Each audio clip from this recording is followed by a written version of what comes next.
And now that we've discussed the past year's implementation efforts, we would like to discuss recommendations for the current fiscal year's efforts. Now, these items are agreed upon and supported by both the advisory group and the interdepartmental staff team. Among the projects, first are public investment.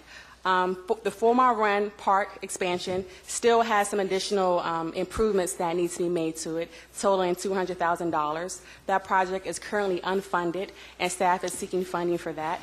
Also, the 4 Mile Run Park community building has some additional improvements necessary for that structure, including a new roof and also HVAC improvements. That's also unfunded, and staff will be looking at a variety of funding mechanisms for those 2 projects. Projects that are funded, which is good news, is the Safe Routes to School project, pedestrian and bicycle improvements, bike lanes, sharrows, and bike parking, and also the installation of 2 new bus shelters along Mount Vernon Avenue. Can we just stop for a second there? For the unfunded 2 items, the 4 Mile Run Park expansion, $200,000, and the community building, $480,000. You mentioned that staff is looking at options, alternatives. Can you tell us what you're looking at, other than maybe coming back to the council and the taxpayers and saying, "Hey, you know"? I mean, is there some out-of-the-box thinking, thought process underway? Is there some genie in a bottle somewhere? Well, I wish there were a genie in a bottle. If there is one, we would be happy to take their money, the genie's money. But we are looking at a number of grant opportunities. We came to you last spring with 1 grant opportunity. We didn't get that, but we will continue to seek other opportunities. There's 2 we're looking into right now. And we're also looking to partner with any private groups for some of the smaller pieces. We think while there's a phase 2, it could actually be a phase 2A, 2B. You know, incrementally we can make some changes over time. And the other piece of that is that we really tried with the first phase of the park and the building improvements that we've done to make it really usable, so that while we'd love to see more happen, we think that the site is really a good site and can be used now.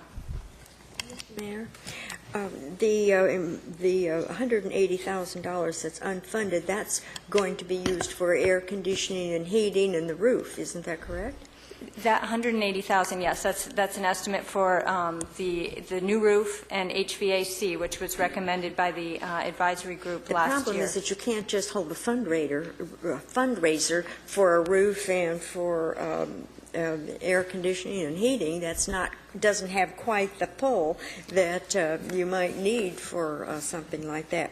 The 4 Mile Run Park expansion, what all is involved there? Because you've already done some expanding. The remaining items, the plan that was approved by the Park and Rec Commission last year includes some trails that expand into the existing parks, completing the rain gardens, some additional. There's no park furnishings there right now, so the first phase of improvements didn't fund that. Those are good opportunities for donations and now private investment in the park. That you might be able to. And then there are some additional plantings.